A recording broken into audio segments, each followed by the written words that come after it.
নিপা ভাইরাসে আক্রান্ত সন্দেহে হাসপাতালে ভর্তি রয়েছেন দুজন নার্স। বারাসাতের বেসরকারি হাসপাতালে ভেন্টিলেশনে রয়েছেন এই দুজন। অসুস্থ একজনের বাড়ি কাটোয়া, অন্য নার্সের বাড়ি পূর্ব মেদিনীপুর।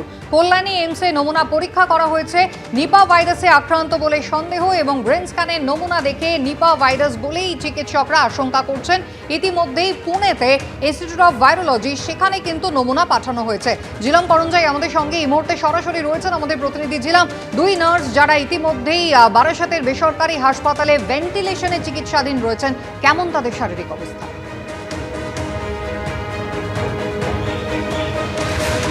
স্বাস্থ্য দপ্তর সূত্রে খবর পাওয়া যাচ্ছে যে তাদের শারীরিক অবস্থা একই রকমই রয়েছে, অর্থাৎ সংকটজনক এবং ভেন্টিলেটরি সাপোর্টে রয়েছে।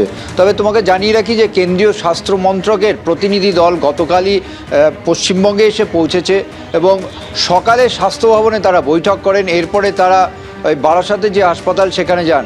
গতকাল রাতে রিপোর্ট স্যাম্পল কালেক্ট করা হয়েছিল। স্যাম্পল দ্বিতীয়বার সংগ্রহ করে সেটাকে এনআইভি পুনেতে পাঠানোর জন্য আজকে এয়ারপোর্টে এসছে এবং এনআইভি পুনেতে রিপিট টেস্ট করার জন্য পাঠানো হয়েছে। স্বাস্থ্য মন্ত্রক সূত্রে যেটা জানানো হচ্ছে যে এই রিপিট টেস্ট করা হচ্ছে, তার কারণ কনফার্মেটরি টেস্টের জন্য যে প্রথমে যে পরীক্ষাগুলো করা দরকার সেগুলো করে প্রাথমিকভাবে দেখা গিয়েছে তারা নিপা ভাইরাসে আক্রান্ত। তবে সেটা নিশ্চিত হতে রিপিট টেস্ট দরকার এবং সেই রিপিট টেস্ট এবং জেনোমিক সিকোয়েন্সিং দুটোই করার জন্য নমুনা ইতিমধ্যে এনআইভি পুনেতে দ্বিতীয়বার স্যাম্পল কালেক্ট করা হয়েছে গতকাল রাতে এবং সেটা পাঠানো হচ্ছে, সেই প্রক্রিয়া চলছে। এর পাশাপাশি তোমাকে জানিয়ে রাখবো যে কেন্দ্রীয় স্বাস্থ্য মন্ত্রকের যে প্রতিনিধি দল তারা এসছেন, তারা বর্ধমানে যাবেন, নদিয়াতে যাবেন এবং একই সঙ্গে কাটোয়াতে, পূর্ব মেদিনীপুর সমস্ত জেলাতে তারা যাবেন। যেখানে যেখানে কন্ট্যাক্ট ট্রেসিংয়ের খবর পাওয়া গিয়েছে সমস্ত জায়গায় স্বাস্থ্য আধিকারিকদের সঙ্গে তারা কথা বলবেন এবং কন্ট্যাক্ট ট্রেসিংয়ের পাশাপাশি এখানে কি কি ব্যবস্থা নেওয়া হচ্ছে সেই ব্যাপারে রাজ্য সরকারের সঙ্গে স্বাস্থ্য দপ্তরের সঙ্গে যৌথভাবে তারা কাজ করছেন। অন্যদিকে চিকিৎসকরা জানাচ্ছেন যে এই যে ভাইরাস, সেই ভাইরাসের সংক্রমণে যারা আশপাশে স্বাস্থ্যকর্মী ছিলেন তাদের সতর্ক থাকা দরকার এবং সাধারণ মানুষকে ফল এবং অন্যান্য যে ফলজাত যে খাবার আছে সেই সমস্ত জিনিস পরিষ্কার করে ধুয়ে খেতে হবে। খেজুরের রস তারা যদি খান সেটাকে ফুটিয়ে খেতে হবে। এর পাশাপাশি যে স্বাস্থ্যকর্মীদের এই বিষয়ে এই রোগীদের তারা চিকিৎসা করছিলেন বা সংস্পর্শে এসছেন তাদেরকে স্বাস্থ্য দপ্তরের তরফে কোয়ারেন্টাইন করে নজরদারিতে রাখা হয়েছে, তেমনটাই স্বাস্থ্য দপ্তর সূত্রে জানা যাচ্ছে। জিলাম, ধন্যবাদ। চিকিৎসকরা কি জানিয়েছেন এই নিপা ভাইরাস সম্পর্কে, দেখুন।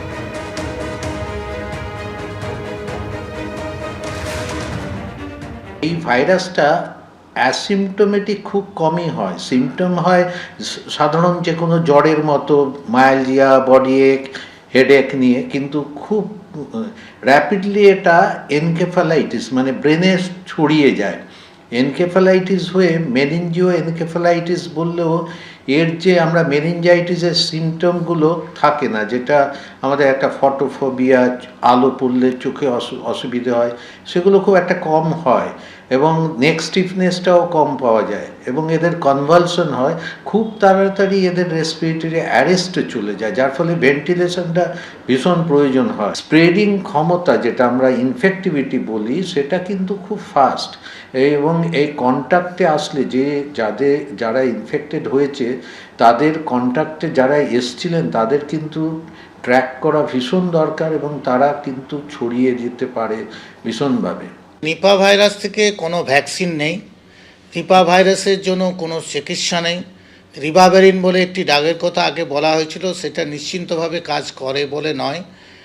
আর হচ্ছে কিছু মনোক্লোনাল অ্যান্টিবডি নিয়েও আগে যখন হয়েছিল ট্রায়াল করা হয়েছিল, কিন্তু এগুলোই ঠিকমতো কোনোটাই কাজ করে না।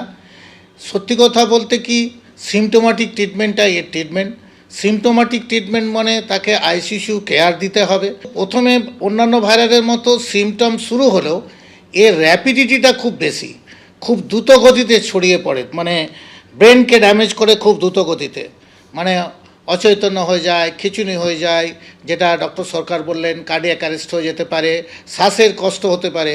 সুতরাং এই ধরনের সিমটম দেখা গেলে তাদেরকে দ্রুত ডাক্তারবাবুর পরামর্শ নিতে হবে, দ্রুত আইসিইউ কেয়ারের মধ্যে ঢোকাতে হবে। রাজ্যে ফের নিপা ভাইরাসের আতঙ্ক। মুখ্যমন্ত্রীকে ফোন কেন্দ্রীয় স্বাস্থ্যমন্ত্রী। মুখ্যমন্ত্রীর সঙ্গে ফোনে কথা, যাবতীয় সাহায্য করবে কেন্দ্রীয় সরকার। আক্রান্ত সন্দেহে দুজনের খবর পাওয়ার পরেই মুখ্য সচিবের সঙ্গে যোগাযোগ। নিপা ভাইরাস নিয়ে যাবতীয় সহযোগিতার আশ্বাস দিয়ে জানালেন JP Nadda.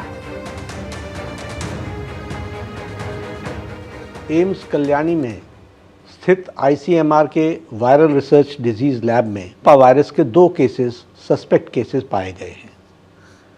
Nipah virus infection एक गंभीर ज़ूनोटिक बीमारी है जो बहुत तेज़ी से फैलती है, इसलिए इसकी रोकथाम के लिए तुरंत कोऑर्डिनेटेड कार्रवाई शुरू कर दी गई।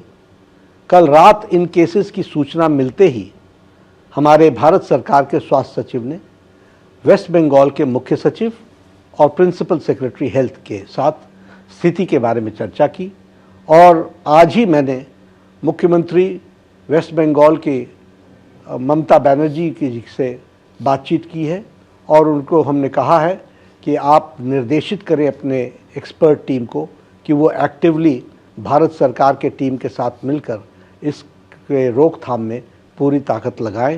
और उन्होंने मुझे आश्वासन दिया है, ममता जी ने, कि वो एक्टिवेटेड है, उन्होंने डिपार्टमेंट को एक्टिवेट किया है और भारत सरकार और प्रदेश सरकार दोनों मिलकर के इस डिजीज़ को कंट्रोल करने के लिए ज़मीनी स्तर पर कार्य कर रही है।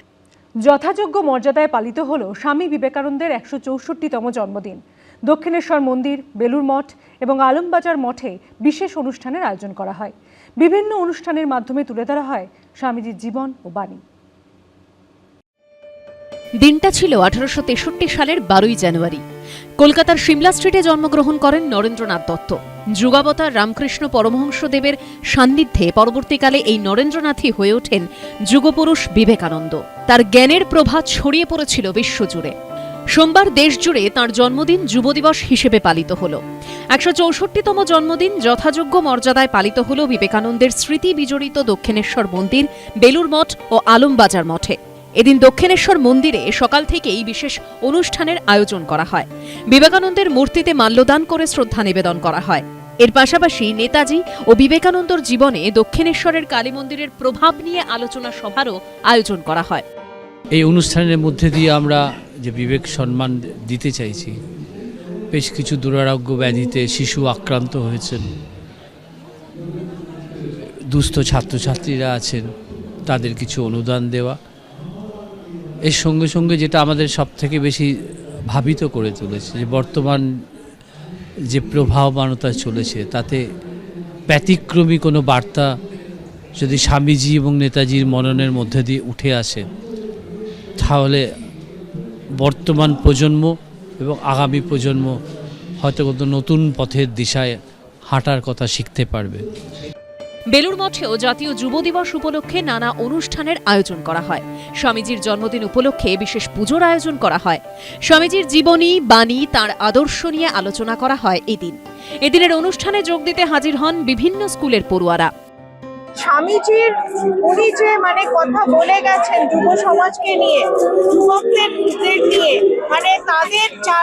তারা যেভাবে আর কি উনি যেভাবে একটা স্বপ্ন দেখেছিলেন, ছবি দেখেছিলেন, আমরা সেই বার্তাই আমাদের যুব সমাজকে পৌঁছে দিতে চাই, যে তারাও যেন স্বামীজির সেই আইডলকে তারা যেন সেই এগিয়ে নিয়ে যেতে পারে।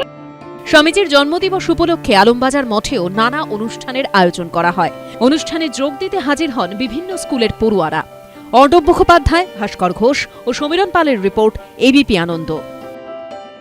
এবিপি আনন্দ, এগিয়ে থাকে, এগিয়ে রাখে।